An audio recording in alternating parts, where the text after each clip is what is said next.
The live TV, सच सबसे आगे। नमस्कार, द लाइव टीवी आप देख रहे हैं। आपके साथ में हूं आदित्य कुमार। राहुल गांधी की सदस्यता जाने के बाद से ही चर्चा जोर शोर पे शुरू हो गई है कि आखिरकार क्या विपक्ष को दबाने की पुरजोर कोशिश मोदी सरकार की ओर से की जा रही है, या विपक्ष की आवाज को ये दबाना है, या फिर विपक्ष को खत्म करना है। ये सवाल भी चर्चा का विषय बन गया है। अब इस पर चर्चा चल रही है, लेकिन साथ ही साथ यूएन का भी बयान इस पर आ गया है। यूएन का जो बयान आया वो आया है यूएन के महासचिव उप प्रवक्ता फरहान हक का। ये बयान सामने आया है। फरहान हक ने क्या कहा है ये मैं कोड के बताता हूँ, पूरी खबर आपको बताऊंगा। आप वीडियो के अंत तक बने रहे। कुछ इंफॉर्मेशन और जरूरी है जो दूंगा आपको, क्योंकि आप समझ रहे हैं कि राहुल गांधी के साथ साथ किन किन नेताओं पर यह बड़ी गाज गिर रही है और विपक्ष के नेता इस समय किस कदर परेशान हैं, और क्या विपक्षी एकता इस वक्त आ जाएगी। क्या ये जो राहुल गांधी पर कार्रवाई हुई है, राहुल गांधी की जो सदस्यता गई है, राहुल गांधी का जो बयान था, भारतीय जनता पार्टी के नेता ने इसमें जो है मानहानि का मुकदमा किया, फिर मानहानि का मुकदमा चला, 2 साल की सजा सुनाई गई। आगे भी रास्ते जरूर खुले हैं, लेकिन क्या कुछ होगा वो भी हम आपको बताएंगे। तो यूएन का जो बयान आया है, महासचिव जो है वहां के उप प्रवक्ता फरहान ने कहा कि हम जानते हैं कि राहुल गांधी को 2 साल की सजा मिली है, उनकी पार्टी फैसले के खिलाफ अपील करेगी। यानी ये साफ तौर पर एक प्रेस कॉन्फ्रेंस के दरमियान पत्रकार के सवाल का जवाब देते हुए यूएन की तरफ से बयान आया है कि राहुल गांधी इसको बड़ी अदालत में लेकर जाएंगे, क्योंकि अभी ये सूरत कोर्ट का मामला है, सेशन कोर्ट का मामला है, उसके बाद हाई कोर्ट भी है। हाई कोर्ट के बाद ये मामला सुप्रीम कोर्ट तक भी जा सकता है। और अगर सजा कम होती है तो जो नियम बना हुआ है, जनप्रतिनिधि कानून का जो नियम है कि 2 साल से ज्यादा अगर किसी भी नेता को सजा होती है तो उसकी सदस्यता चली जाएगी। 2 साल या उससे ज्यादा, 2 साल भी है तब भी, और 2 साल से ज्यादा है तब भी, और उसके साथ ही साथ 8 साल तक चुनाव लड़ने पर प्रतिबंध भी लगा दिया जाता है। तो ये बड़ी मुश्किल राहुल गांधी के सामने इस वक्त खड़ी हुई है। अब मानहानि के मामले में राहुल गांधी को मिली सजा का मामला संयुक्त राष्ट्र तक पहुंच चुका है। संयुक्त राष्ट्र प्रमुख एंटोनियो गुटेरेस के प्रवक्ता ने कहा कि वो कोर्ट के इस फैसले से अवगत हैं और उन्हें जानकारी मिली कि उनकी पार्टी द्वारा इसके खिलाफ अपील भी की गई है। यानी उनकी मतलब कांग्रेस पार्टी की तरफ से आगे अपील भी की गई है। कांग्रेस सांसद राहुल गांधी को मानहानि केस में मिली सजा के मामले में यह बयान सामने आया है, और उन्होंने कहा कि उनकी पार्टी आगे जा रही है, क्योंकि राहुल गांधी को 2 साल की सजा मिली है और अब पार्टी आगे जाएगी। दरअसल संयुक्त राष्ट्र महासचिव के उप प्रवक्ता फरहान हक ने गुरुवार को एक प्रेस ब्रीफिंग के दौरान सवालों का जवाब दे रहे थे। जब उनसे पूछा गया कि क्या गुटेरेस भारत में लोकतंत्र के बारे में चिंतित है, तो हक ने कहा, मैं कह सकता हूं कि हम राहुल गांधी के मामले के बारे में जो रिपोर्ट आई है उससे अवगत हैं। हमें पता चला है कि उनकी पार्टी फैसले के खिलाफ अपील करने की योजना बना रही है। फिलहाल मैं इस मामले पर इतना ही कह सकता हूं। यानी जो इन्फॉर्मेशन की बात थी वो यूएन में कही गई, लेकिन आप समझिए कितनी बड़ी बात है कि इसकी चर्चा जो देश में राहुल गांधी पर जो कार्रवाई हुई है, राहुल गांधी को जो 2 साल की सजा सुनाई गई है, राहुल गांधी की जो लोकसभा की सदस्यता रद्द हुई है, ये मुद्दा कितना ज्यादा गरमाया हुआ है, कितना इसमें चर्चा हो रही है। यूएन में भी इसको लेकर सवाल पूछा जा रहा है। भारत के लोकतंत्र पर सवाल खड़ा हो रहा है, क्योंकि स्वस्थ लोकतंत्र की क्या निशानी है? जहां विपक्ष की आवाज को सुना जाता हो, जहां उनके सवालों पर ध्यान दिया जाता हो, यही स्वस्थ लोकतंत्र होता है, इसी को कहा जाता है। क्योंकि विपक्ष जनता के उन सवालों को लेकर आते हैं जो वाजिब सवाल होते हैं, जिनसे आम जनता जो है वो जूझती है। महंगाई सबसे बड़ा मुद्दा है। इस मुद्दे को लेकर विपक्ष के सांसदों ने, विपक्ष के नेताओं ने प्रदर्शन किया सड़क पर, तो उन्हें डिटेन कर लिया गया।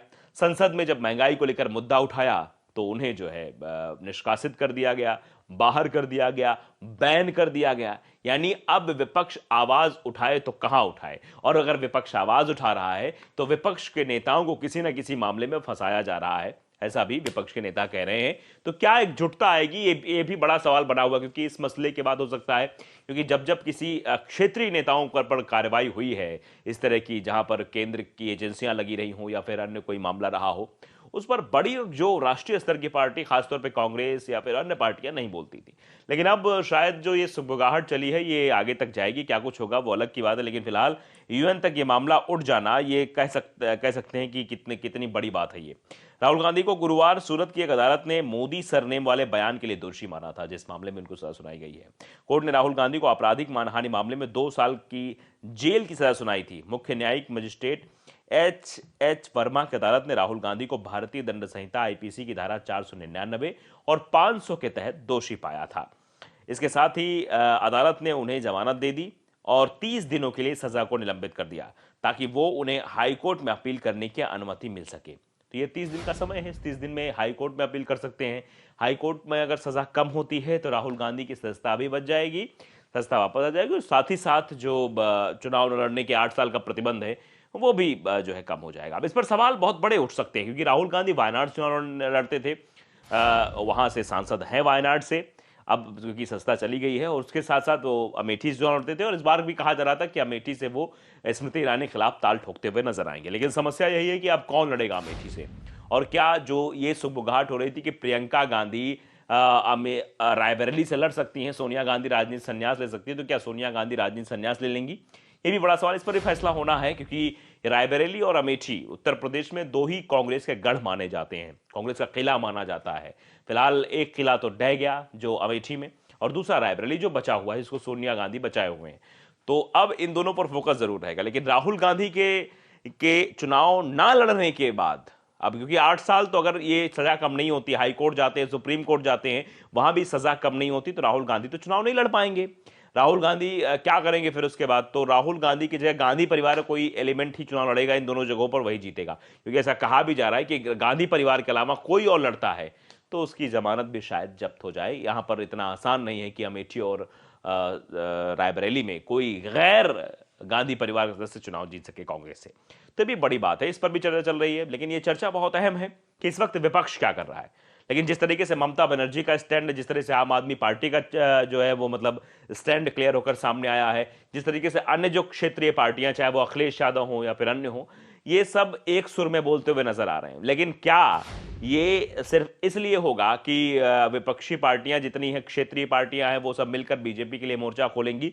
तो बीजेपी के लिए भी मुश्किल हो सकती है, क्योंकि अगर कहते नहीं कि वो आपने पढ़ा होगा एकता में शक्ति की, एक लकड़ी को तोड़ना बहुत आसान होता है, लेकिन कई सारी लकड़ियों गट्ठर का ढेर आ जाए तो उसको तोड़ना बहुत मुश्किल होता है। तो अगर ये एकजुटता दिखाई देती है तो बीजेपी के लिए एक माइनस पॉइंट चला जाएगा। इसे कहते नहीं एक्शन का रिएक्शन हो जाना। विज्ञान जिन लोगों ने पढ़ा है उनको वाली बात ही पता होगा कि न्यूटन के जब गति विषयक नियम पढ़ते हैं तो क्रिया प्रतिक्रिया का नियम भी आता है, यानी कोई क्रिया की गई उसके विपरीत जो है प्रतिक्रिया हो जाती है। तो ये चीजें भी हो सकती हैं, मतलब अगर विपक्ष एकजुट हो जाता है तो 1 साल का वक्त बचा हुआ है, 1 साल बाद लोकसभा का चुनाव होना है, बीजेपी के लिए बहुत बड़ी मुश्किल हो जाएगी। अगर विपक्षी एकता आ गई, फिर उसके बाद डिसाइड कर लिया जाए कौन प्रधानमंत्री बनेगा कौन नहीं बनेगा, पहले चुनाव तो लड़ लिया जाए, क्योंकि प्रतिद्वंदिता जो विपक्ष में चल रही है वो प्रधानमंत्री पद को लेकर है कि हम समझौता नहीं कर सकते भैया, देखो हम ही बनेंगे, तीसरा मोर्चा बनेगा, ये होगा, फलाना ढिमकाना। अभी हाल फिलहाल में एक तस्वीर आपने देखी कि पश्चिम बंगाल में तस्वीर बनी ममता बनर्जी और अखिलेश यादव की, ये दोनों लोग की तस्वीर बनी, वहां मुलाकात हुई, और तीसरे मोर्चे की वहां बात शुरू हो गई कि एक तीसरा मोर्चा बनेगा जिसमें कांग्रेस भी नहीं रहेगी और भी जो बड़ी पार्टियां जो अपने आप लगाती हैं वो नहीं रहेंगी, बाकी पार्टियां रहेंगी। तो इस तरीके से जो अलग अलग मोर्चे बंदी की बात की जा रही थी, अगर वो एक ही मतलब छाते में आ जाए कि मंच पर आ जाए वो सभी विपक्षी दल जो बीजेपी को हराने की बात करते हैं, बीजेपी खिलाफत करने की बात करते हैं, तो हो सकता है कुछ बहुत बड़ा हो सकता है। लेकिन जिस तरीके से राहुल गांधी की जो चर्चा हो रही है, और राहुल गांधी पिछले दिनों में जो चर्चा का विषय बने हुए हैं अपनी भारत जोड़ो यात्रा की वजह से, जो लगातार कन्याकुमारी से कश्मीर तक हुई, अभी 2.0 भी निकलने वाली है, मतलब दूसरी यात्रा भी तय की जा रही है कि राहुल गांधी भारत जोड़ो यात्रा 2.0 लेकर निकलेंगे, उसमें भी लगभग 3.5 से 4,000 किलोमीटर पैदल चलना है, ये सब कुछ है। तो इससे राहुल गांधी की एक छवि बनी थी, लेकिन जिस तरीके से ये राहुल गांधी पर कार्रवाई हुई है, इससे जरूर सवाल खड़े हो रहे हैं कि आखिरकार अब आगे राहुल गांधी इस पर क्या स्टैंड लेंगे या फिर कब पार्टी क्या कुछ करेगी। यूएन में ही मामला उठ रहा है, यानी भारत के लोकतंत्र को लेकर जो सवाल पूछे गए उन सवालों पर भी यह लगता है कि भारत में लोकतंत्र क्या खतरे में है, क्योंकि लोकतंत्र खतरे में इसलिए भी कह सकते हैं कि यहां विपक्ष बचा ही नहीं है। लालू प्रसाद यादव को देख लीजिए, जो थोड़ा ठीक ठाक थे, उनके साथ क्या हो रहा है सब आप देख रहे हैं।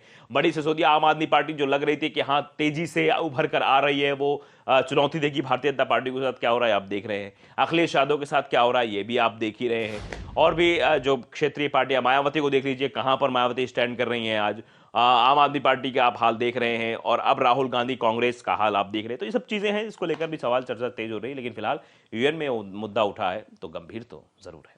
तो लाइव टीवी को अगर आपने सब्सक्राइब नहीं किया, सब्सक्राइब जरूर करिए, बेल आइकन दबाइए ताकि सच खबरें आप तक पहुंचती रहें। नमस्कार।